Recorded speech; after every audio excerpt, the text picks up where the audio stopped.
बंधुओं नमस्कार।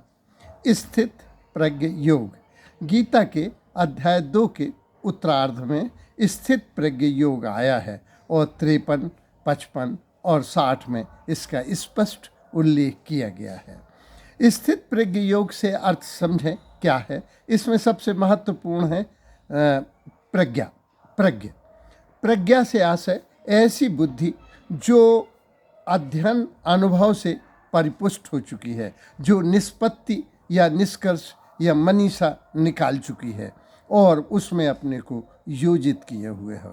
दूसरा शब्द आया है योग। योग से आशय चाहे गणित में जोड़ना हो या आध्यात्म में। आध्यात्म में योग से आशय है आत्मा का परमात्मा में विलय होना, आत्मा का परमात्मा की ओर गमन होना। ये योग की भाषा है। परमात्मा से आत्मा का संबंध स्थापित करना योग है। फिर है स्थित, स्थिर होना, प्रतिष्ठित होना, माने उस मनीषा में, उस निष्कर्ष में, उस परिपक्व बुद्धि में स्थित होना ही स्थित प्रज्ञ योग है। माने निश्चयात्मक बुद्धि होना, माने स्थिर चित्त होना, माने संकल्प विकल्प से, द्वंद्व से मुक्त होना। इसे हम स्थित प्रज्ञ योग कहते हैं। कौन लोग स्थित नहीं रह पाते? जो अस्थिर विचार के हैं या जिनका कोई विचार ही नहीं है, विवेकवान न होकर विवेकहीन है, ऐसे लोग नहीं रह पाते। और जो सकामी हैं, जिनकी कामनाएं हैं, वासनाएं हैं, इच्छाएं हैं, अभीप्साएं हैं, ऐसे व्यक्ति तो दीन दुर्बल हो जाते हैं। ऐसे व्यक्ति यह इस बुद्धि योग में, इस स्थित प्रज्ञ योग के पात्र ही नहीं है। तो 3 तरह के लोग, जो अस्थिर विचार के हैं, या जो विचारहीन हैं, विवेकहीन हैं, या जो बहुत सकामी हैं, जो उनकी कामनाएं प्रबल हैं, वासनाएं प्रबल हैं। क्योंकि ऐसे लोगों की बुद्धि बहुत भेदों वाली होती है और वे बहुत संशयग्रस्त होते हैं और वे बहुत शक और संदेह से, ऊहापोह से, संक्रमण से ग्रसित होते हैं। ऐसे लोगों के अनंत बुद्धि होती है और बहुत अधिक बुद्धि रखने के बावजूद भी वे निष्कर्ष में शून्य हो जाते हैं। आज का मनुष्य पूर्वी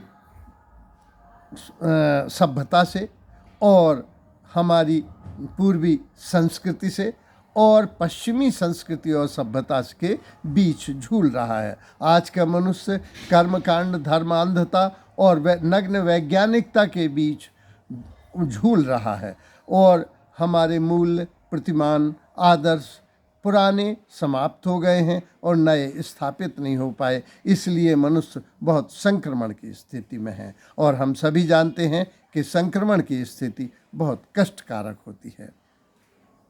तो गीता के मैं इस बुद्धि में, इस बुद्धि योग में, इस स्थित प्रज्ञ योग में स्थापित करने के कुछ उपाय बताए गए हैं। उन्होंने कहा कि सबसे पहले कामनाहीन मनुष्य होना चाहिए, क्योंकि कामनाओं वाला तो और दुर्बल, दीन और दरिद्र हो जाता है।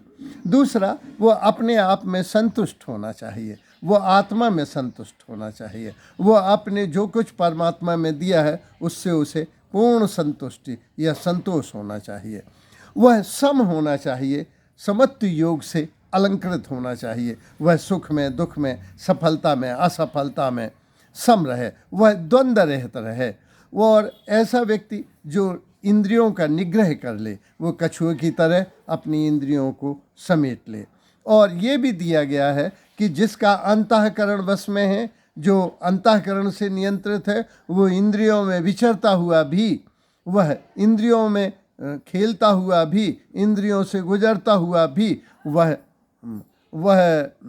अंतःकरण से नियंत्रित ऐसे स्थित प्रज्ञ योग में स्थित हो सकता है।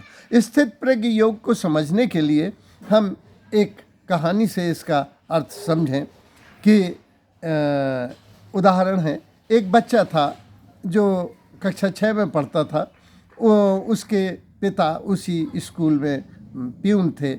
उसने तय किया कि मैं इस स्कूल का प्रिंसिपल बनूंगा और उसने हर अपनी कॉपी किताब में पी लिख दिया जब वो 7th में पहुंचा, 8th में पहुंचा, 9th में पहुंचा, सभी में वो पी लिख देता, यहाँ तक कि बच्चे उसको मिस्टर पी के नाम से संबोधित करने लगे। और कालांतर में ऐसा व्यक्ति सुख दुखों से रहित होता हुआ, सफलता असफलता, प्रशंसा और बुराई से मुक्त रहता हुआ, वो केवल अपने लक्ष्य की ओर नियंत्रित रहा।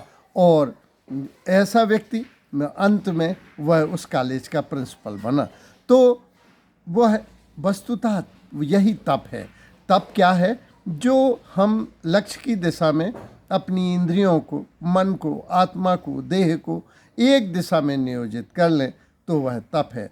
और वही साधना है। साधना माने सावधानी, कि हम जागरूक रहें अपने लक्ष्य के प्रति। तो जो लक्ष्य के प्रति जागरूक रहते हैं वे प्राप्त कर लेते हैं। इस तरह से हम वर्तमान मनुष्य के ऊहापोह संक्रमण की स्थिति से निकलकर और हम शांति को प्राप्त हो सकते हैं। क्योंकि जो ऊहापोह में लगे रहेंगे, जो उधेड़ बुन में लगे रहेंगे, जो निश्चय ही नहीं कर पाएंगे, ऐसी संदोह योग बुद्धि न इस लोक में सुख पाती है न उस लोक में स्वर्ग पाती है। वह संक्रमण की स्थिति बहुत कष्टकारक रहती है। तो हमको निश्चयात्मक बुद्धि से स्थिर होना चाहिए। और ऐसा आया है 60वें श्लोक में कि ऐसा व्यक्ति जो निश्चयात्मक बुद्धि से अलंकृत है वह परम शांति को प्राप्त होता है और आत्मा में स्थित होता है। और आत्मा में स्थित हुआ वह ब्राह्मी स्थिति को प्राप्त होता है और अंत में ब्रह्मानंद आनंद को प्राप्त होता है। तो उस बच्चे ने इस स्थित प्रज्ञ योग को साधा और वो अंत में उस कॉलेज का प्राचार्य बना। तो हम भी अपने जीवन में स्थित प्रज्ञ योग का उपयोग करके और संक्रमण की स्थिति से निकलकर निश्चयात्मक बुद्धि से अलंकृत होकर सुख, शांति, श्रेयस, स्वर्ग को प्राप्त करते हुए ब्राह्मी स्थिति और ब्रह्मानंद को प्राप्त कर सकते हैं। यही इस वीडियो का लक्ष्य था। धन्यवाद।